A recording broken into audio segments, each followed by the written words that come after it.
This is Lisa from Mobile Tech Review, and exciting times here. This is the Lenovo ThinkPad X1 Extreme.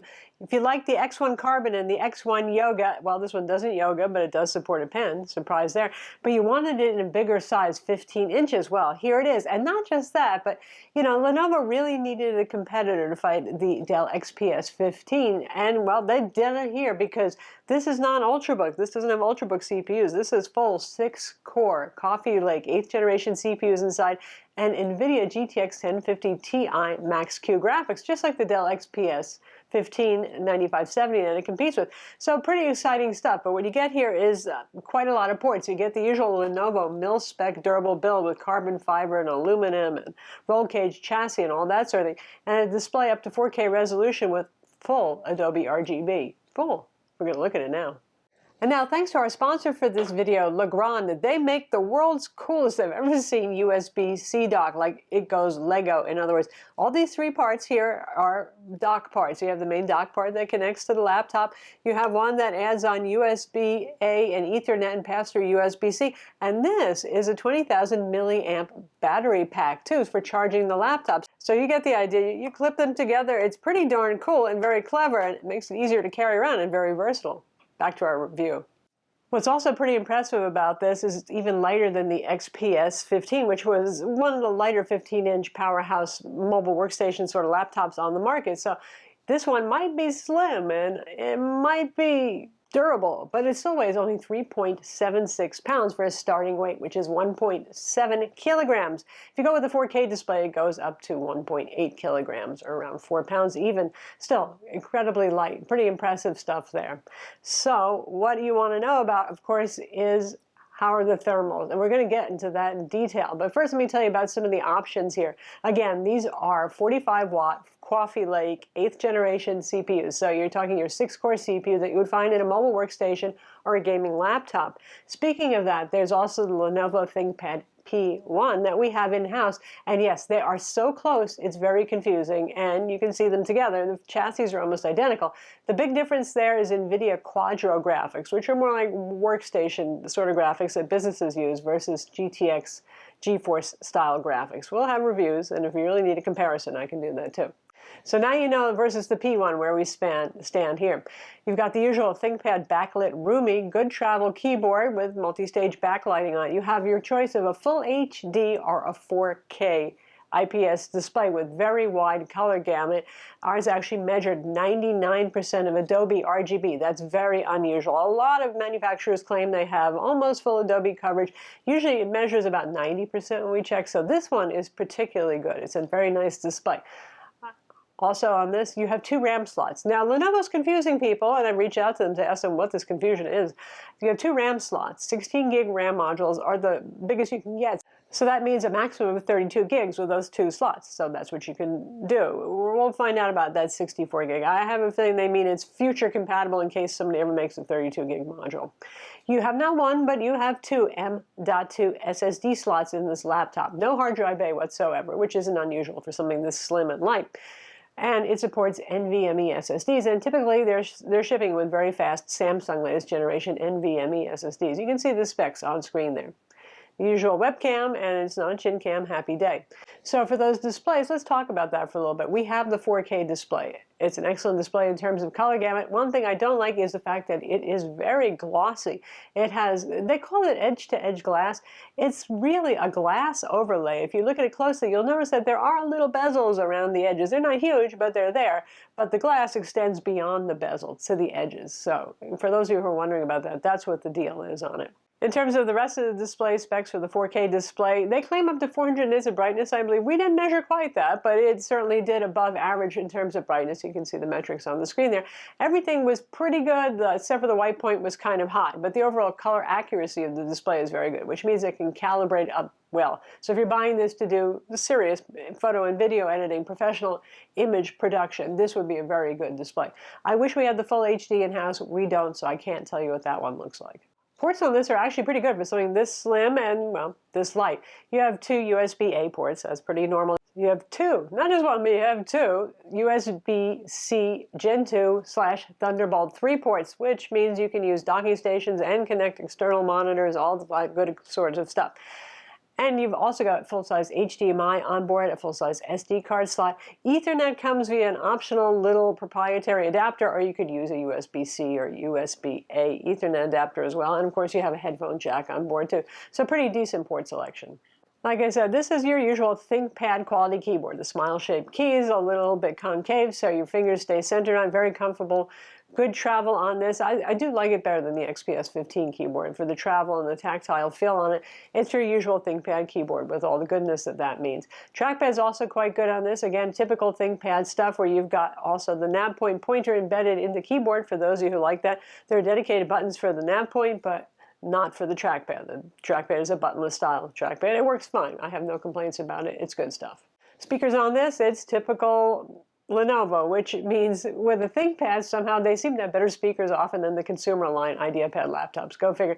It's pretty loud, it's pretty full. A whole lot of really precise detailed audiophile level, of course not. We're not talking that, but it's louder than a lot of laptops on the market, and there's a reasonable amount of bass. Good enough for watching a movie, that sort of thing. So let's talk about performance and thermals, which is going to be the big one for this, right? Yes, it's constrained like all of the thin and light laptops that are cramming in these 45-watt CPUs here. There's not a lot of space for cooling. Lenovo has two fans that don't look real large, I have to say, compared to gaming laptops that actually have the same specs. Your typical low to mid-range gaming laptops have exactly the same specs inside as this. Heat pipes are pretty decent on this. You have two heat pipes. You can see what the internals look like. The fan, in terms of noise, it's a little high-pitched, not horrible, not like ee or anything like that, but it sounds like the sound of a smaller Ultrabook fan rather than a big beefy gaming laptop. Somehow it does manage to cool pretty well. The heat sinks on this are not very big. It does a little bit better than the Dell XPS 15. Again, I'll have a smackdown with that. We're going to get very detailed about that. But in terms of maintaining clock speeds, it does do a bit of a better job.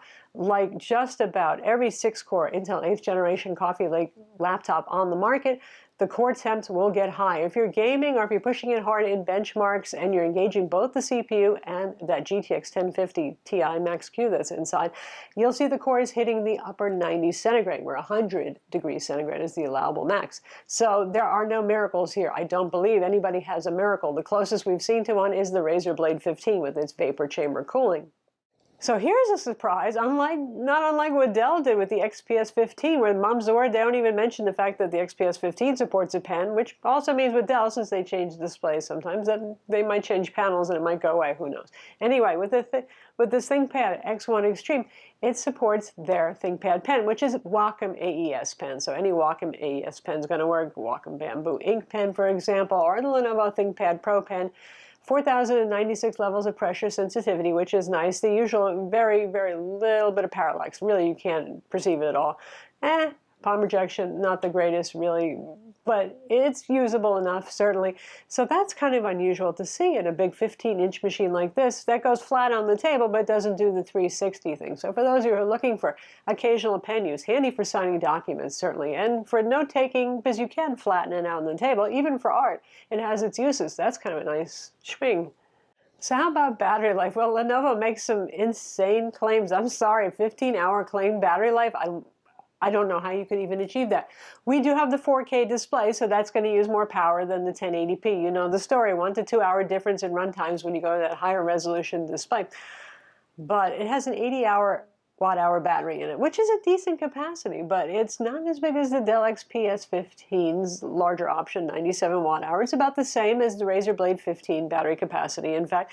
So it's a reasonable capacity, and given the power in this machine, since it has a less powerful dedicated graphics chip than does the Razer Blade, where the Razer Blade manages about 6.5 hours or so, this one does about 6.5 to 7. That's with light to moderate use. You're streaming video from your favorite service, whatever it may be. You're working on MS Office documents, a couple of photo edits, you get the idea. If you're using this for heavier work, if you're playing in Blender, if you're compiling very large programs, if you're doing Adobe Premiere video editing, it will be shorter, obviously, though. It does have a fast charger, and Lenovo does do that, so they say 80% charge in about an hour, which is pretty good given the size of the battery. And it has their new design charger. You know we're geeks here because we're kind of excited when we see, look, a new charger design. It's a 135 watt charger, which is appropriate. That's what everybody uses with a laptop that has these specs inside to be powered. Opening this up is really easy. There's not even a whole lot of Phillips head screws here. You can see the ventilation right here, plenty of air intake. It exhausts out the back right, there's a cutout behind the hinge there, which is pretty clever. So it's enough of an opening to be effective, but it prevents it from just blasting hot air at who's ever, well, behind your laptop. So then we just work off the cover like that, and just couple little tabs there that locate it. And here's our 80 watt hour battery. This is our Intel 9560 AC Wi-Fi card, which is Intel's top of the line current card for this chipset. You can see two M.2 SSD slots. We have a fast Samsung NVMe drive in here, one of the fastest SSDs currently available on the market. You could do two. You could do two in RAID if you wanted. Party on. So, two RAM slots right here. One thing to note, like I said, is this has two RAM slots. That means currently on the market with 16 gig modules being the largest, 32 would be the max, even though Lenovo is listing 64 on their website. That's a bit of a mystery there. And here are our two fans, which are not particularly huge. If this was a gaming laptop with a bigger chassis, undoubtedly these would be bigger fans. These are kind of like Ultrabook fans on steroids. Nonetheless, they do a reasonably good job of cooling, as we talked about in terms of performance. And here's our two heat pipes and the two heat sinks. Not terribly large, tripod 3-screw design. Oh well, I like to see 4 corner screws going on this, but again, the cooling does seem to be fairly effective. The speakers are right here. They are down and side firing at the same time. Like I said, the sound is pretty good on those. So what does that all boil down to? If you're buying this because you're a gamer, this really isn't the ideal laptop if that's your primary use for the laptop. If you're looking for an Ultrabook-sized business durable laptop with very good performance and great for professional apps, Adobe CC, you get the idea, Photoshop, Premiere, compiling very large programs and code, doing some moderate CAD, that sort of stuff, a little 3D rendering in Blender maybe. Yes, those are its perfect uses. Occasionally I'm on the road and I gotta have my Battlefield 1 fixed. You can see it playing Battlefield 1. It can do that. I wouldn't do it day in and day out because the thing gets toasty. But then again, so do gaming laptops that are much larger. So it's just the state of things these days, isn't it? So that's the ThinkPad X1 Extreme from Lenovo. And if you're a ThinkPad kind of person and you need a bigger, more powerful laptop, but you don't want to carry a lot of weight, of course you're going to be like, I want one of these, right? If you think this whole black matte finish and the Lenovo aesthetic are, well, then there are alternatives out there for you. But for Lenovo people, this is pretty exciting. I first saw the prototype of this a year ago in Yokohama, Japan at a Lenovo event, and it was a long time to wait for this, but I would say it's worth the wait. It's not perfect. It's going to get toasty like all these thin and lights. The battery life is decent, not what Lenovo claims, but overall, great keyboard, very nice display on this. And performance, that's pretty good in terms of managing the balance between, well, thermals and high clock speeds.